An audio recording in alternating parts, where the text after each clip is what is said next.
Hello friends. गुलदाउदी के जो फूल होते हैं पूरे नवंबर और नवंबर के आखिरी में और दिसंबर का पूरा महीना और उसके बाद जनवरी का भी हमारी जो है आज 15 जनवरी हो गई है और तब तक हमारे फूल बहुत ही अच्छे से खिले रहे। लेकिन अब ये फूल सूखने लग गए और इसमें एफिड्स का अटैक हो गया। ब्लैक एफिड्स जो होते हैं ना, वो उसका अटैक हो गया। तो जब हमारे गुलदाउदी के फूल सूखने लगते हैं तब हमें इसकी पूरी अच्छे से कटिंग कर देनी चाहिए, हार्ड प्रूनिंग करनी चाहिए। और फिर ये बारी आती है कि हम अपने गुलदाउदी के कुछ नए प्लांट्स बनाएं, अगले साल के लिए इसको सेव करें।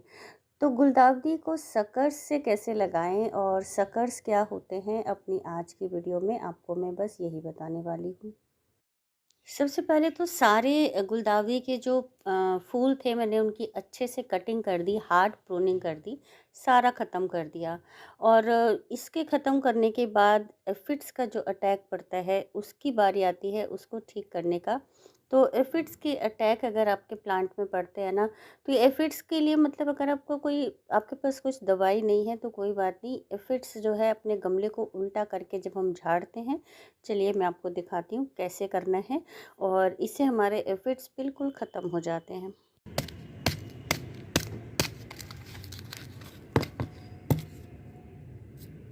अगर आपका गमला छोटा है ना, उसको इस तरीके से आप टेढ़ा कर कर के और ठोक दीजिए। देखो मैंने ये गमले को थोड़ा सा हिलाया है और ठोका है और ये सारे काले एफिड्स के नीचे आ गए। बहुत सिंपल तरीका होता है हमारे इस एफिड्स को निकालने का। आप अपने गमले को उल्टा करके हिला दीजिए, झाड़ दीजिए, और झाड़ने से ही सारे हमारे ब्लैक एफिड्स गिर जाते हैं। और बस इसके बाद आप इसको तेज़ धार से पानी से नाली के पास ले जाके धो दें। आपका प्लांट बिल्कुल साफ़ हो जाएगा, क्लीन हो जाएगा। आपको कोई मेडिसिन दवाई की ज़रूरत ही नहीं पड़ेगी। इसके बाद आप इसमें राख डाल दें। अब बताती हूँ कि सकर्स क्या होते हैं। ये जो हमारे गुलदाउदी के बहुत छोटे छोटे पौधे निकलते रहते हैं ना बीच बीच में, इसी को बोलते हैं सकर्स। और इन्हीं सकर्स को निकाल करके हम जब छोटे छोटे अलग गमलों में या छोटे किसी भी प्लांटर में इनको शिफ्ट कर देते हैं, तो यही सकर्स हमारे नए पौधे बन जाते हैं और फिर अगली साल के लिए आपका प्लांट मल्टीप्लाई हो जाता है। गुलदाउदी का एक ऐसा पौधा है जिसको आप एक पौधा अगर आप माली से ख़रीद के लाते हैं तो उस एक पौधे से ही आप जो है कम से कम 10 पौधे बना सकते हैं सकर्स के ज़रिए, सकर्स निकाल करके और कटिंग्स लगा करके तो और भी ज़्यादा मल्टीप्लाई कर सकते हैं। मतलब गुलदाउदी गार्डन का पूरा सेटअप आप अपने सिर्फ एक एक प्लांट से कर सकते हैं। धीरे धीरे अपने इस प्लांट को कटिंग से भी मल्टीप्लाई कर सकते हैं और हम इसके सकर्स को भी मल्टीप्लाई कर सकते हैं। अलग अलग छोटे छोटे पार्ट्स में निकाल करके सेव करके हमारा गुलदाउदी का बहुत सारा प्लांट बन जाता है। तो अब सकर्स को निकालना कैसे है, ये देखिए। आप अपने गमले के पहले अच्छे से हम सफाई कर लेंगे। और जो शक्कर होते हैं ना, ये जो शकर्स हमारे मदर प्लांट से जुड़े हुए होते हैं। मतलब जो हमारा मदर प्लांट होता है शक्कर भी उसी के पास लगा होता है। ये मेरा एक छोटा सा एक और शक्कर वाला अपने आप ही निकल आया प्लांट। और अब हम ये जो शक्कर है इधर का, इसको निकालेंगे बिना अपने प्लांट को डिस्टर्ब किए। तो कैसे निकालना है, तेज़ धार की एक चक्कू लेनी है और उस चक्कू को जो है ना, हमें अपने इस प्लांट के पास की मिट्टी से इस तरीके से नीचे तक आप चक्कू से काट कर, जैसे हम काटते हैं, जैसे समझ लीजिए केक कटिंग हो रही है या फिर कुछ भी काटते हैं, चारों तरफ से मैंने इसको अच्छे से काट दिया है। अब ये मदर प्लांट की जो जड़ें हैं ना, वो इस प्लांट से कट चुकी हैं। बस हमने ये चारों तरफ से चक्कू घुमा के कटिंग कर दी और खुरपी से इसको नीचे से धीरे से उठाया। आप ये देखो कि आप मेरा ये प्लांट निकल आया। ना तो इसकी जड़ें डिस्टर्ब हुई, ना ये प्लांट डिस्टर्ब हुआ। और आराम से हमने चारों तरफ से इसको धीरे धीरे कट कर दिया, मदर प्लांट से इसको अलग कर दिया और ये हमारा एक शक्कर प्लांट निकल गया। और यही प्लांट आगे जाके हमारा गुलदाउदी का बड़ा प्लांट बन जाएगा। इसको आप जहाँ चाहें वहाँ ट्रांसफ़र कर सकते हैं। मेरे पास फ़िलहाल गमलों की प्रॉब्लम है, तो मैंने इनको इन ग्लासेस में जो है ट्रांसफ़र कर दिया है, जिसमें हम लोग सैपलिंग्स बनाते हैं।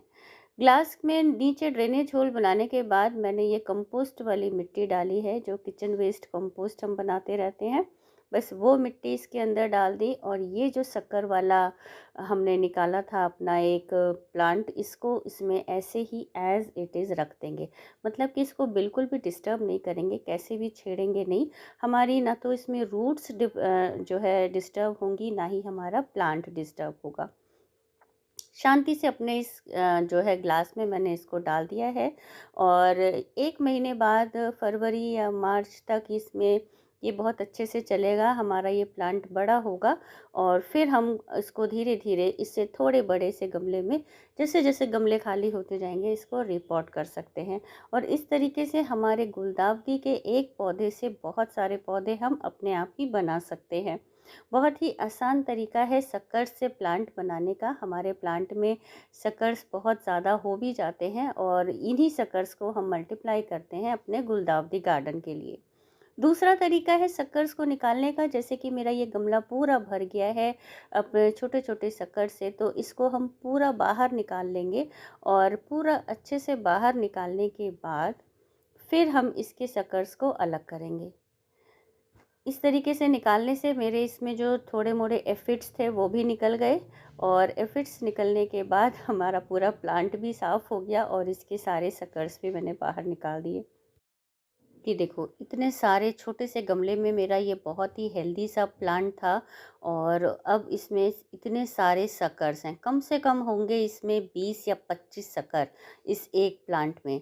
आराम आराम से हम इसको निकालते जाएंगे। नीचे की जो रूट्स बॉन्ड है हो चुकी है उसको भी ख़त्म करेंगे और इस तरीके से धीरे से आप धीरे धीरे करके साइड से शकर्स निकालते जाएंगे और उन्हीं शकर्स को आप अपने अलग छोटे छोटे गमलों में रिपॉट करते जाएंगे तो आपके नए पौधे तैयार हैं गुलदाउदी के। इस साल तो इसमें आपको कोई फ्लावरिंग नहीं मिलेगी, लेकिन आपका ये प्लांट बहुत हेल्दी तरीके से सेट हो जाएगा अगले साल के नवंबर के महीने में गुलदाउदी गार्डन बनने के लिए। आप चाहें तो अपना गुलदाउदी गार्डन बनाएं या फिर आप चाहें तो अपने दोस्तों को गिफ्ट में अपने प्लांट्स गिफ्ट करें, या अगर किसी को इसका सेल परचेस करना होता है तो उसके लिए भी ये बहुत अच्छा आइडिया होता है।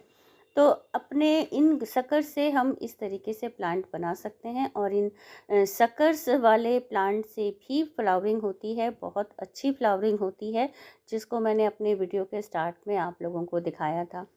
इस शक्कर के इस प्लांट को भी मैंने अपने इस कप में ही ट्रांसफ़र किया है। पहले नीचे थोड़ा सा जो है कंपोस्ट वाली मिट्टी डाली है और उसके बाद इसकी रूट्स वाले शक्कर्स को इसमें डाल करके और फिर उसको मैंने कवर कर दिया है। मिट्टी ऊपर से लगा करके हमारा ये प्लांट सेट हो गया। हम इस तरीके से अपने प्लांट को और ज़्यादा मल्टीप्लाई कर लेते हैं। सिर्फ हमें मई जून के महीने में अपने इन पौधों की जो है थोड़ी देखभाल करनी पड़ती है, इसको गर्मी से बचाना पड़ता है। अभी आप अपने इन सारे सैपलिंग्स को जो है धूप में रख सकते हैं, हल्की धूप जहाँ पे आती हो, और जब मई जून की गर्मी आएगी तब तेज़ गर्मियों में हम इसको अपने इंडोर प्लांट्स की जगह पे रख देंगे, जहाँ पे हमारे इंडोर्स पौधे रखे होते हैं। और फिर उसके बाद जुलाई अगस्त में दोबारा से इनको हम नए गमले रिपॉट करके लगाते हैं। मैंने आप लोगों को जुलाई अगस्त में जब रिपॉटिंग की थी और जब कटिंग से प्लांट बनाए थे उसकी वीडियो भी दिखाई थी, और नवंबर के बाद जब इसमें फ्लावरिंग हुई तो फूलों की वीडियो भी दिखाई, और अब जब इसके शक्कर से मैंने नए पौधे बनाए हैं तो इसकी भी वीडियो बनाई है। तो जब मैं इन शक्कर्स वाले प्लांट को दोबारा से गमला दूंगी तो वो भी आपको बताऊंगी।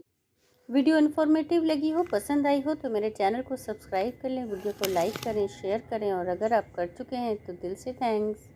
गुलदाउदी को सेव कैसे करें अगले साल के लिए, इसको भी मैं आपको अपनी अगली वीडियो में बताने वाली हूँ। तब तक के लिए बाय।